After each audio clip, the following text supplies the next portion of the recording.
So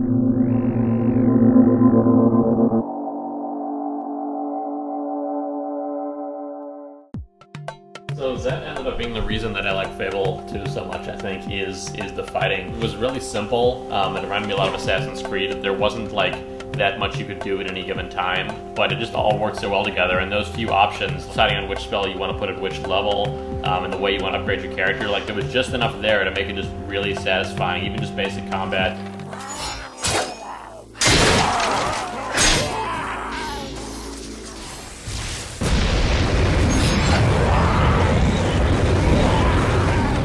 I didn't really get into any like talking to people in town elements. I thought that all felt kind of very like archaic and menu-y, but just the like organic feel of just the fighting and exploring that really kept me going along. The combat to me, while I found it really enjoyable, I actually had a lot of fun doing all of like the townspeople stuff. Like I had a I had a mate and I had 3 children, and they play a little bit into the story, you know. Your son's such a good boy. How do you do it? Fable 2 was the only game this year that I played completely twice, and it held up like the second time completely all the way through. Every single area is super lovingly handcrafted. Like, you don't go into the same cave twice. Every time you go through like a demon door, there's a completely different kind of aesthetic of world back there. It's just meant to suck you into their kind of universe.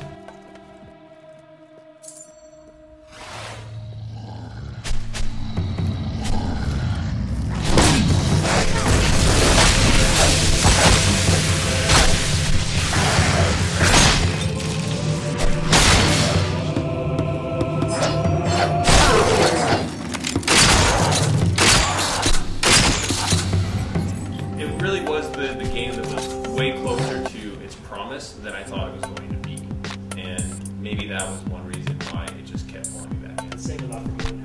It is. You always do the promises of the world. Yeah. So nobody's mentioned Left 4 Dead yet. I was waiting for you. This is your game, right? That territory. You'd think that game would get really repetitive really fast because it's these 4 relatively short campaigns. You know, you're going through all the same stuff over and over again.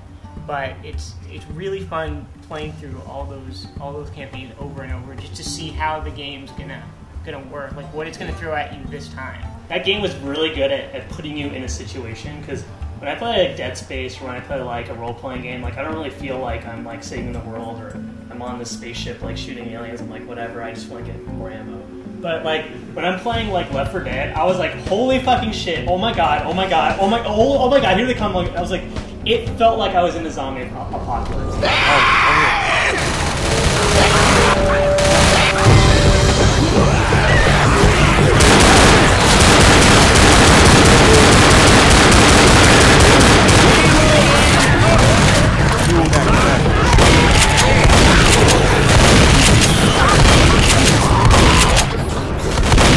think it also does a really good job of being both highly gamey and highly cinematic at once. One of the things that people notice is that as you play more and more, and if you're playing with other players, which is the way it's meant to be enjoyed, you know, you start saying the things that your character in the game says, like boomer. Boomer. On you. I mean, if there was a zombie movie that was shot entirely from first person, that's Left 4 Dead.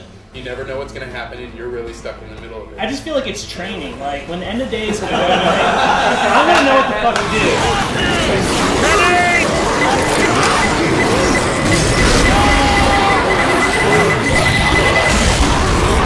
But at the same time, it's still very video gamey. I mean, it's something like Smash TV or something like that in terms of the basic mechanics. You're just shooting a bunch of enemies that point you from any which way.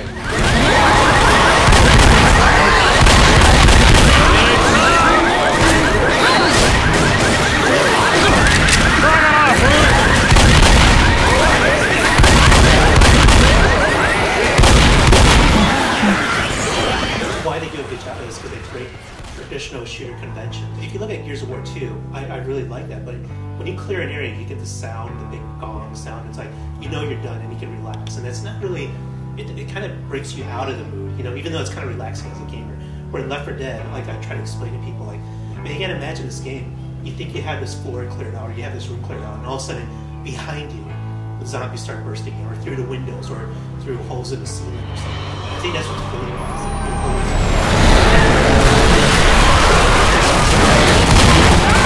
Use your health, kid. I think it's kind of bullshit how short it is. It's what's there is awesome. It's like a gateway drug to downloadable content, right? It's like, oh, now you love this game. Wait till you see all this other stuff we're gonna charge you money for. I played through all the 4 scenarios multiple times, but I'm like, man, multiplayer is almost exactly the same. You know, you're going through the same scenario. Single player, you're going through the same thing. So it's just kind of, I just didn't feel like I really got my value for I it. think that's because you were a sucker and bought the console version, whereas the PC people have been enjoying all 4 levels multiplayer, even if it's not official through mods and whatnot. So, Their explanation for all that, I'm sure you've heard, which is that they wanted it to be like Counter-Strike. All these people still play Counter-Strike. They play the same like 4 maps over and over again. Everyone plays Dust and, you know, Dust 2, you know, over and over again, because those are the maps that people really enjoy playing. So rather than spend all this time and effort trying to polish up a bunch of different maps when people are really going to stick to like 1, 2, or 3 of them, they just made 4 really, really good maps.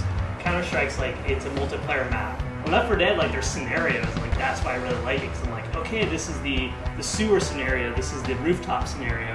I want more scenarios, like, I want a mall scenario, like Dawn of the Dead. And so I want more of those. It's not so much like the actual map. Yeah, I'd say as a shooter, like, in a way it disappoints me. I like something more specific, more accurate, but it's the whole co-op thing going in together.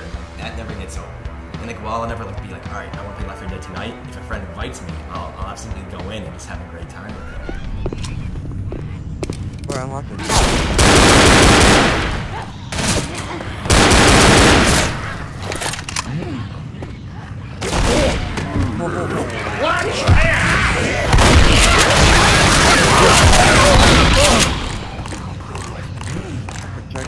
Reloading! I want all of us to survive, because like that's the whole point of the scenario, is that if only one person survives, like what's the point of that, you know? So like it'll suck when like I'm trying to like save everybody and then I get mauled. I'm like, guys, come back, and you guys like they're all like, fuck you, Michael, we're out of here. And I'm like, what? Save me, come on! I think there could be a little bit more of these kind of, I mean, obviously there are set pieces, so maybe that's the wrong word, but that part at the end of the airplane scenario where the plane crashes in front of you is so amazing. And there's not as much of that sort of thing going on. In the future, I hope that they release stages where there are like 3 or 4 of these kind of like world events that can happen, and they don't necessarily happen every time. Wouldn't that be awesome if like the plane didn't crash every time, or this time it came from some other direction and caused the arena to be a little bit different shape?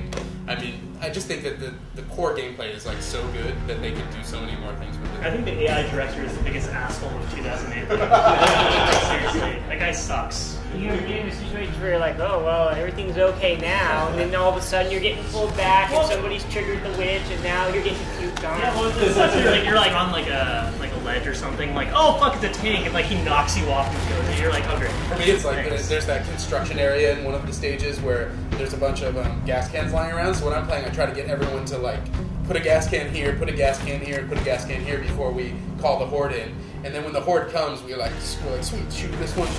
We have this big fire thing going. And then of course a smoker pulls one of us into the fire and totally ruins everything.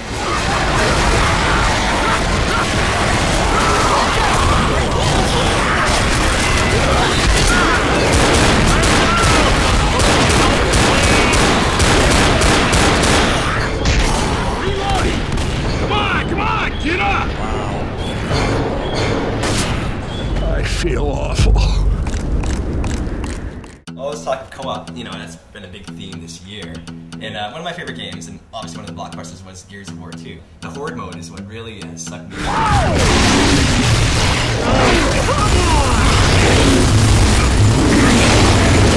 It's so much fun to keep knocking guys down and developing a plan and just fighting off these waves. I think the plan is the most important thing. I've talked to people that are like, yeah, I can't get past wave, whatever, 8 or 10, and it's really, really hard. And I tell them the trick of horde mode, which is that you have to pick up the shields and block off certain areas and like basically create a little spot where you guys hold down like your own little fort. And so that became the strategy in each of the different stages for us when we were playing.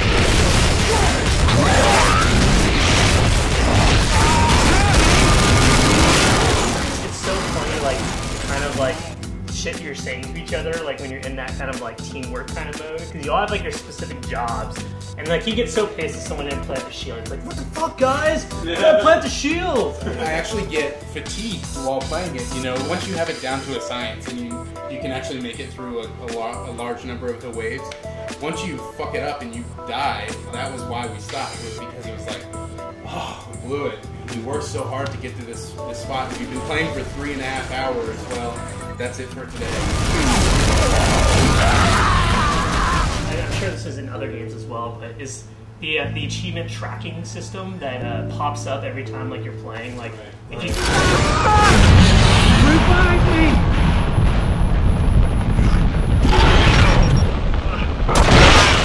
It made me do things I more or less wouldn't have done had that thing not popped up.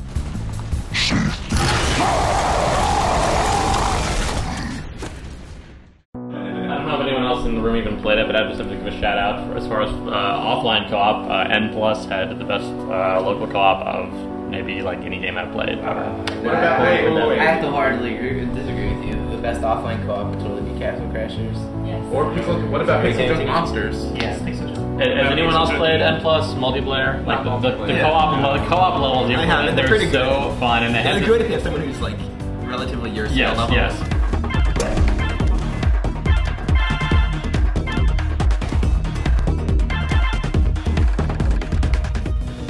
One person will have to keep a missile busy while the two other people like scramble up a thing, and it's totally like it's delivering. You're like, oh my god, go, go, go, go, and it's like that on like every level. And the co-op levels are like they're really co-op and they're designed really well for co-op. And as a platformer and a puzzle game and party game, it's totally great. And not a people play it.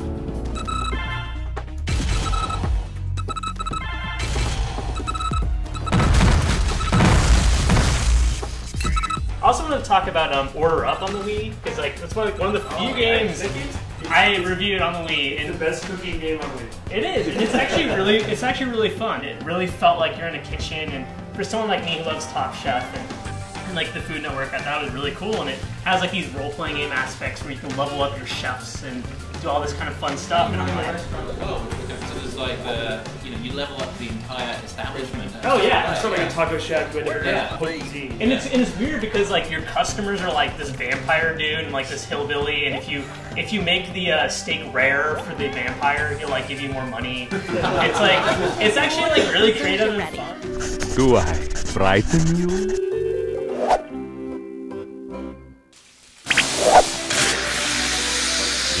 This is simply not enough time to do all these things properly.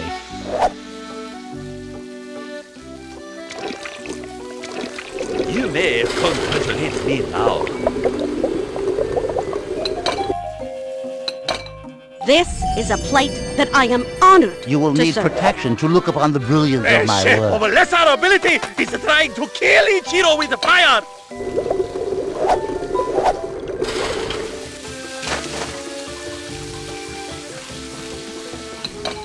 It's funny, when they brought it in by the Publishers Zoo, they make a lot of these budget Wii titles. The producer, he actually like really liked food, and he talked about food, and like, wait, this game's actually good. He's like, yeah, just because we make casual games doesn't mean it's bad. Yeah. We just assume that every game on Wii that's $20 is probably terrible. Like, this proves there are some. Well, that's what I'm saying. Like, it's a shame that I don't think people really understand that it's a good game. Because if you see it on the shelf, you're gonna think it's like Chicken Shooter and one of those other like shitty Wii games. So. Right, I thought of another racing game that you're refusing to play that's really, really good. And that's MotorStorm 2 Pacific Rim. Oh, right, It's yeah. really, really good. Yeah. Best arcade racing game I've played in a long time. I have it now, and so.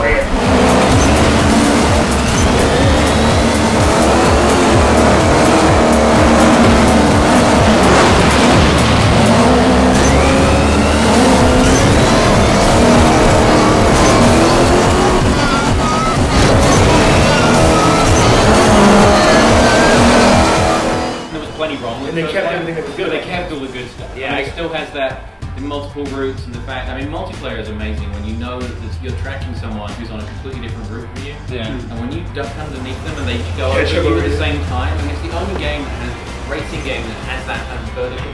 Even is probably the only other one. That's That's about it. Here's good. Here's good. MotorStorm 2 is bad. Here basically feels like SSX to me, which is cool. That's a really awesome game. But MotorStorm is the one that, you're right. It's one that I'm definitely going back to. And even in MotorStorm 1, that was one car just like barely going over another one was one of the most amazing things, and I can't wait to finally get back into it.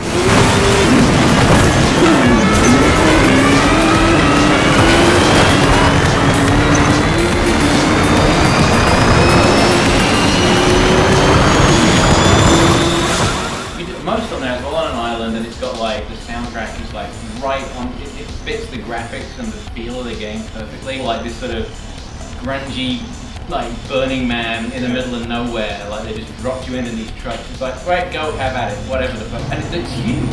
I mean, you keep playing through it. And the big complaint of the last one was you ran out of steam because you're like, geez, this again. And now I have to do it on an ATV. So much variety. Yeah. But this is like whole new areas of the island open up, and parts of the track you didn't know existed, and like the weather and time of day, and it's a game that should have released to start with, honestly.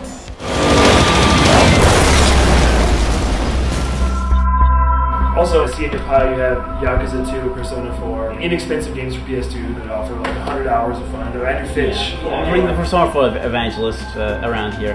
Just explaining it, like I think people don't like. Yeah, I think people don't get why it's so addictive. But I mean, I think if you compare that to like the social stuff in GTA 4, like you don't have like some annoying cousin like bribing you to hang out with them all the time. Like you can do stuff at your own pace.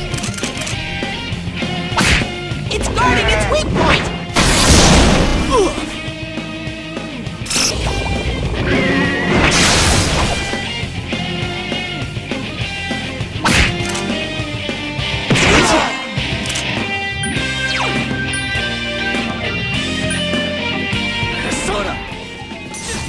And the dungeons are all enjoyable. Like there's strategy like throughout the game. And, like for me, I felt like okay, I'm at 90 hours. I'm still having fun with like the battle system. I'm still having fun with like the social stuff. Like if at 90 hours, like this game is still fun for me. Like there's no reason. Like any nitpicks I might have are not enough, to drop this down, below an A+, like below anything that's like not absolutely recommendable for any RPG fan. It's a tough sell. There's a stigma against these hardcore games. I think a game that people are trying is Valkyria. Yeah. Beat Empire!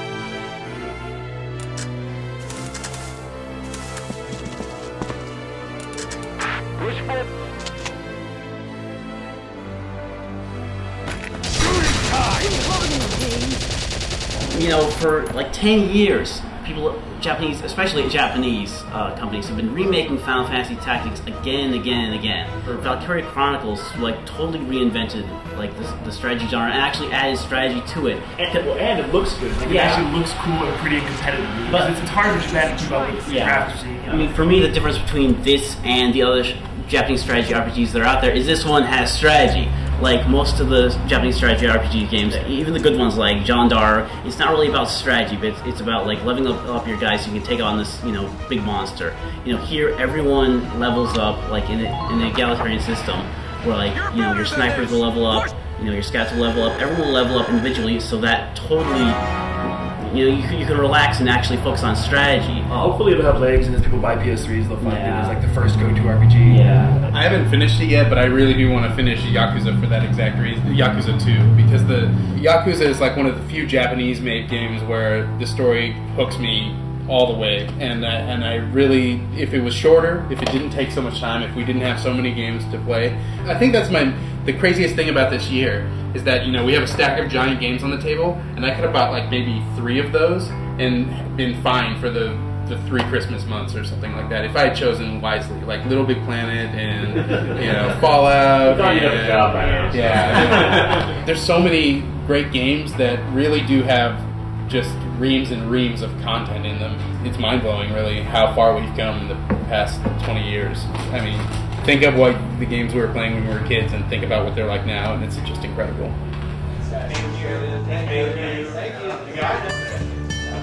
guys. Thanks everyone for coming, guys. I really appreciate it. Yeah. Super, super awesome of you all to come. That was so much better than the one. Thank you, Ho. Thank you.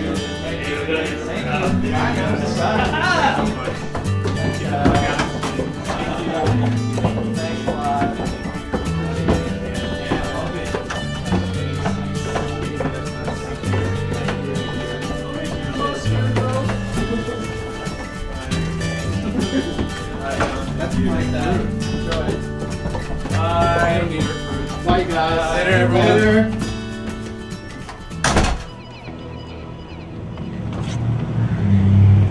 Bye, guys. Thanks. Man, that kid's got a lot of energy. Yeah, he does. Isn't that fun today? Yeah, it was good. Yeah, it went pretty well. It was all right.